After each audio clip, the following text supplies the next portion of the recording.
Bonjour tout le monde. Ce matin, je vais vous parler de tourisme et d'agrotourisme. D'abord, vous dire, il y a un chapitre complet dans le livre sur le tourisme. Mon ami Pascal Bérubé a essayé de le copier, mais le mal copié, comme je vais vous l'expliquer.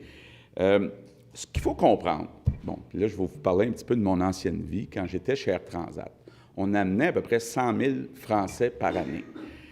On n'arrivait pas à avoir des circuits au Québec pour les garder une semaine ou deux. Ce qui est payant pour l'économie, là, c'est d'avoir des touristes qui restent, qui couchent, qui dépensent au Québec. La plupart demandaient, après quelques jours, d'aller à New York, d'aller aux Chutes Niagara, d'aller ailleurs, parce qu'on n'a pas une offre touristique qui est bien concentrée. Pourtant, on a un atout majeur au Québec, qui est le Saint-Laurent.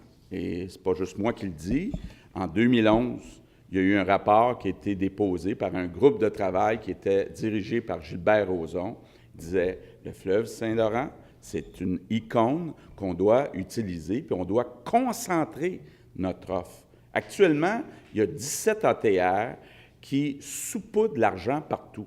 Il faut se concentrer à faire une route touristique le long du Saint-Laurent, des deux côtés de la rive, pour que quand on prend les passagers, soit à Montréal ou à Québec, qu'on soit capable de leur offrir des circuits qui sont touristiques. Donc, moi, ce que je veux, c'est que d'ici 2020, ça devienne une destination incontournable au niveau international, le Québec. Ce que je propose dans mon livre, c'est de dire, créer le circuit Jacques-Cartier.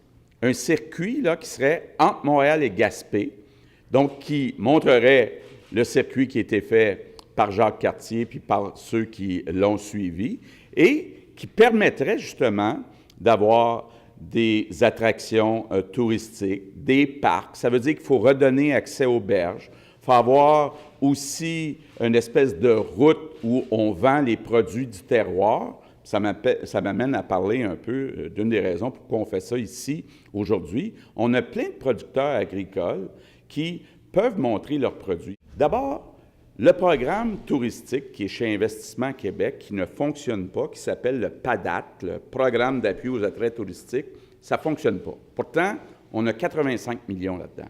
Nous, on veut le rebaptiser, donc on va l'appeler Destination Saint-Laurent.